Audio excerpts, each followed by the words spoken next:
Sup, you beautiful bastards. Welcome back to the Philip DeFranco Show, your daily dive into the news, and let's just jump into it. Because there's so much to talk about today, starting with our D-bag of the day. Some have called him a crusty little barnacle scraped off the taint of British culture. Because we're talking about the latest viral TikTok prankster who's been riling up the internet, an 18-year-old by the name of Mizzy. According to him, he's been doing the social media stuff since he was 8 years old, but he didn't blow up until just 2 weeks ago. And that's because that's when he and 2 of his friends filmed themselves in London doing a prank. It wasn't a prank, right? Because what they did can only be described as a literal home invasion. Because key context here, as far as we know, these people are absolute strangers. James? Come to the front door right now, please. James? James. You man, come. Hello, James. We need to speak to James. Is this Right, where the let's go study back. group is? No. What door number is this? No. Study group.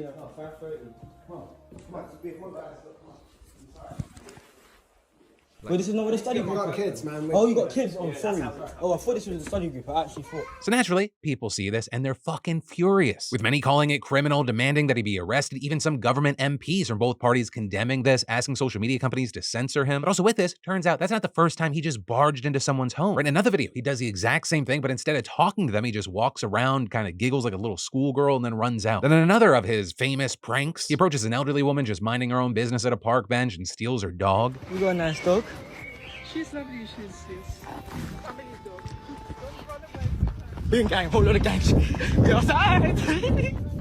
We outside. And there's plenty of others, just kind of a scatter shot, whether it's him appearing to tear up a book at a library or him just asking random women if they want to die. And as more people have found out about this, we've seen bigger and bigger names speaking on it, people like Moist Critical. This guy has never once shown any amount of humanity in any of his content. Everything he does in the most malicious way possible, treating people like props to either scare or steal from or invade the privacy of.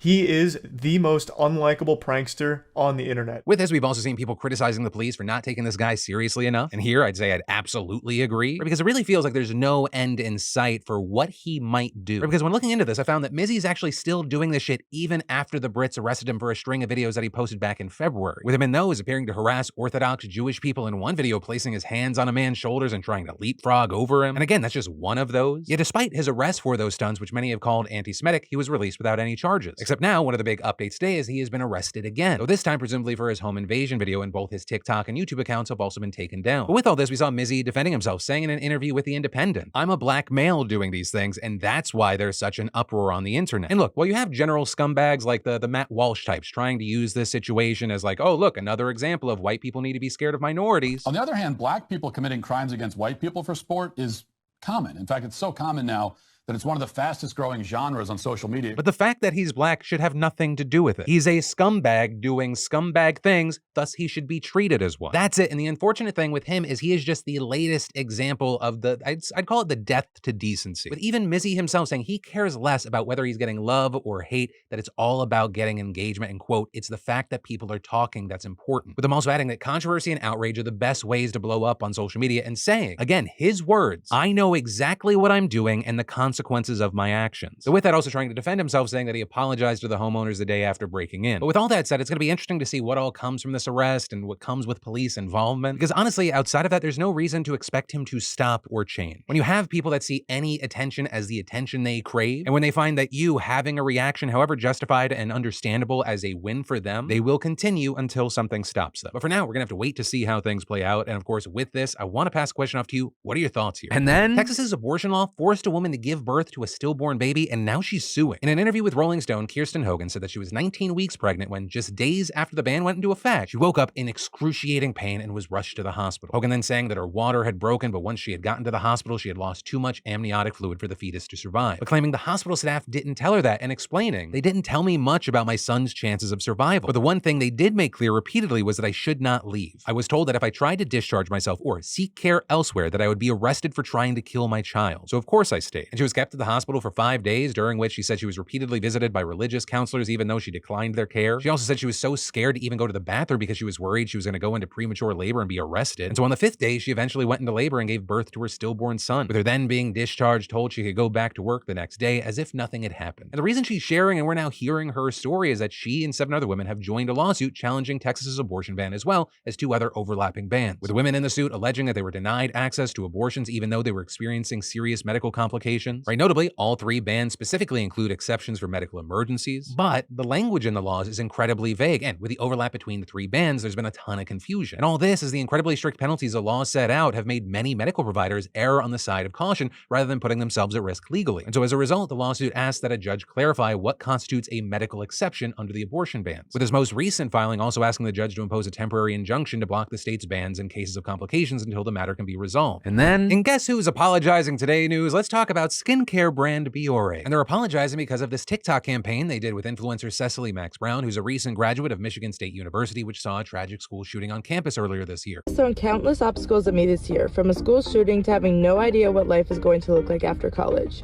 Supportive Mental Health Awareness Month, I'm partnering with Biore Skincare to strip away the stigma of anxiety. We want you to get it all out. Not only what's in your pores, but most importantly, what's on your mind too. Ray Cecily is seemingly making a comparison of clearing the blackheads from your nose to clearing your mind, or the PTSD from a school shooting. It was also by no means the only time she mentioned the shooting. Anxiety in my life has come in waves. I found myself recently struggling from seeing the effects of gun violence firsthand. I've had to intentionally set aside time for prioritizing my mental health. I will never forget the feeling of terror that I had walking around campus for weeks in a place I considered home, with countless anxiety attacks to crying alone in my room at night. With all of that meant for the company's campaign for Mental Health Awareness Month, while also promoting a high-margin consumer good. While that video was posted last week and later removed, the criticism has continued, with people accusing the company of using a school shooting to sell its products, calling it soulless. All of this prompting Biore to issue an apology earlier this week, writing that for several years it's partnered with influencers who have experienced anxiety and depression to reduce mental health stigmas, saying mental health is one of their consumers' biggest priorities, but also adding, this time, however, we did it the wrong way. We lacked sensitivity around an incredibly serious tragedy, and our tonality was completely inappropriate. We are so sorry. Max Brown also posting a TikTok where she apologized, with text on screen saying she just intended to spread awareness, not suggest a product fixed the struggle she had experienced as a result of the shooting, and adding, I did not mean to desensitize the traumatic event that took place, as I know the effects that it has had on me and the Spartan community. Though that's not the end of TikTok in the news today, because when we last talked, Montana's governor signed a law banning the app in the state. It's slated to take effect right at the start of the year, and when it was signed, as we talked about, it was almost certainly going to face legal challenges. And now, boom, here we are. TikTok is suing the state of Montana. Right, because some of the specifics here, the law doesn't target people who use TikTok. Rather, it would fine companies that would allow the app to operate within Montana, including TikTok itself and app stores like Apple's and Google's. And so now TikTok has slapped Montana with a lawsuit and saying they want to prevent the state of Montana from unlawfully banning TikTok, arguing that the ban abridges freedom of speech in violation of the First Amendment. This is also notably not the first lawsuit the ban has faced, with last week a group of TikTok creators also filing a lawsuit with similar arguments. But ultimately, this is just the beginning of a much longer road of legal battles. And then, most of us have had health issues that maybe we've resorted to texting our group chat with looking for advice. Key thing being your non-doctor friends group chat. Maybe not the best way to go, and that's where the fantastic partner and sponsor of today's show comes in, ZocDoc. Millions of people use ZocDoc's free app to find and book a doctor in their neighborhood. You'll find thousands of medical professionals there to help you. They listen like a friend, they give you expert care that you need. And ZocDoc is the only free app that lets you find and book doctors who are patient-reviewed, take your insurance, and are available when you need them and treat almost every condition under the sun. So no more playing doctor roulette and scouring the internet for questionable reviews. Free up more of your time by using their app to show you when doctors in your neighborhood are available. It really is so convenient, and it makes finding quality care so much easier, saving hours that you would have spent trying to find the right doctor. Basically, with ZocDoc, you have a trusted guide to connect you to your favorite doctor you haven't met yet. So just go to ZocDoc.com/Phil and download the ZocDoc app for free. Then find and book a top-rated doctor today. Many are available within 24 hours. That's ZocDoc.com/Phil. ZocDoc.com/Phil. And then, is this just a sleazy male fantasy or the show of the summer? That's the debate people are having right now after Sam Levinson and The Weeknd's new show, The Idol, premiered at Cannes yesterday. It stars Lily Rose Depp as a pop star, and there's been so much anticipation for this release. And not just because Levinson's the creator of Euphoria, a massively successful show, but also because The Idol has already faced tons of backlash, with this largely over a March report from Rolling Stone that likened it to torture porn, also alleging that there was chaos, turmoil, and toxicity behind the scenes, and very notably claiming that The Weeknd and Levinson were behind those issues. But sources saying that Levinson's vision turned into a show about a man who gets to abuse this woman and she loves it. But of course, as often is the case with stories like this, no one had actually seen the product. So there's no real way to speak on the content and really have any idea to know what the public might think. That is, until now, since the first 2 episodes played at the Cannes Film Festival last night, and as one critic put it, prepare yourself for quite the discourse. Discord makes my dick hard.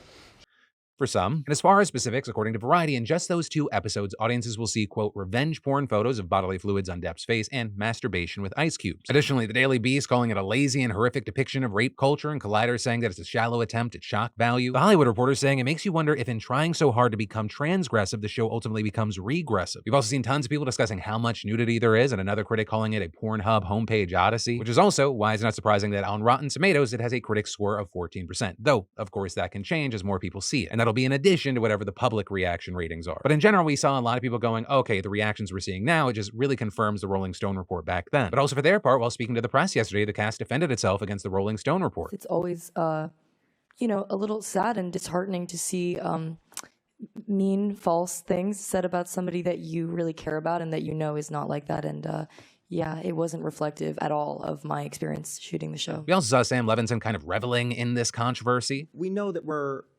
making a show that is provocative. When my wife read me the article,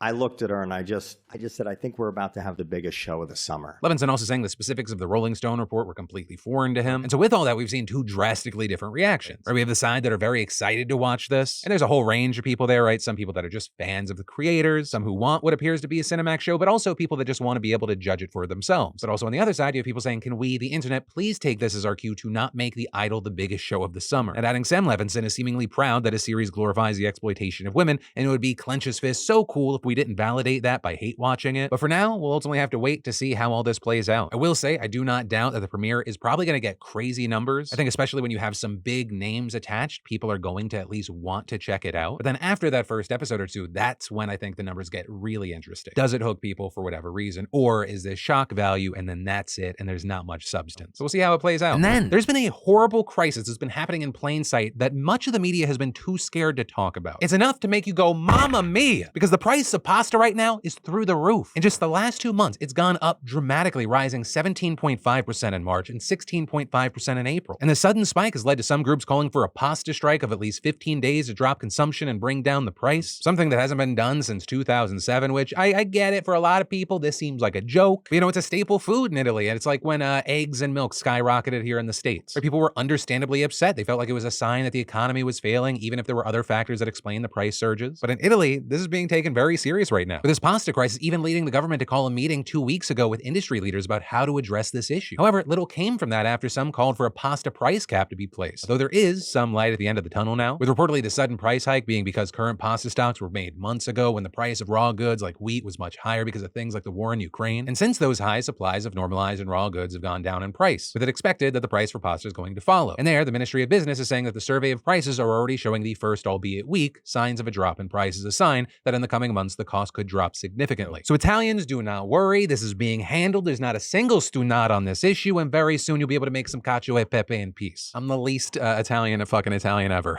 And then, new evidence just dropped that really makes it seem like Trump obstructed justice in the Mar-a-Lago documents investigation. Because according to a new report from The Guardian, prosecutors have 50 pages of notes from Trump lawyer Evan Cochran that show the former president was explicitly told he could not keep any more classified documents after he was subpoenaed for their return. And as far as why that matters, because like we've talked about multiple times before, we know for a fact that while complying with the subpoena, Cochran, he found around 40 classified documents in a storage room at Mar-a-Lago and told the DOJ that no more were on the property. But then, of course, the FBI raid a few months later discovered about 100 more. And now this latest report is incredibly significant because it adds a major piece to the puzzle prosecutors are trying to piece together. Whether Trump obstructed justice when he failed to comply with the subpoena by refusing to return all the documents he had, or if he even went as far as to intentionally try to hide them. But as The Guardian noted, prosecutors have absolutely been fixated on Trump's valet ever since he told them that Trump directed him to move boxes out of the storage room both before and after the subpoena. We know from before that his actions were captured on surveillance footage. And according to the outlet, 3 people familiar with Cochran's notes said that the pages revealed that both Trump and the valet, quote, had unusually detailed knowledge of the botched subpoena response, including where Cochran intended to search and not search for classified documents at Mar-a-Lago, as well as when Cochran was actually doing his search. And at one point, Cochran allegedly noted how he had told the valet about the subpoena prior to his search for the documents because the lawyer needed him to unlock the storage room, thus showing how closely involved the valet was from the get-go. With the notes also reportedly saying that the valet even offered to help go through the boxes, but Corcoran declined. And very notably here, his notes also suggested to prosecutors that there were times when the storage room might have been left unattended while the search for classified documents was ongoing. So something on its own that is pretty damning, but especially when you combine it with other reports that we've already seen on the matter, that including Corcoran's grand jury testimony. Right, just a few weeks ago, the New York Times reported that Corcoran had testified that multiple Trump employees specifically told him the Mar-a-Lago storage room was the only place the documents were kept. And what's more, he also allegedly testified while under oath that while he believes Trump, quote, did not personally convey that false information, the former president did not tell his lawyers of any other locations where the documents were stored, which may have effectively misled the legal team. And beyond that, the only reason that Corcoran has handed over these notes was because he was ordered to do so by a court that ruled that the materials were not protected under attorney-client privilege. And that because there was a reason to believe the lawyer's advice or services were being used to further a crime, meaning prosecutors believed they have enough evidence to prove Trump may have acted criminally. And so that's why with all of this, right now you have a lot of legal analysts saying things aren't looking too hot for the old guy. But then the last thing that I want to talk about today is actually just for you, the most dedicated of beautiful bastards who watch the full show. I know some people have expressed that they're confused about the schedule of all the additional content, right? In addition to the Monday, Tuesday, Wednesday, Thursday Philip DeFranco show, we had that week where we did 4 additional morning videos. I went back last week and we did another Sunday video. And there, I just want to clarify, all of those right now are tests. We do something, we see how it plays out over the next 7 to 14 days. We then figure out if we can replicate that with the current staff, current things. Do we need to change stuff? Because 1, we want to make sure that our output doesn't make our heads explode. And 2, as I think a number of the bankruptcies in the space have shown,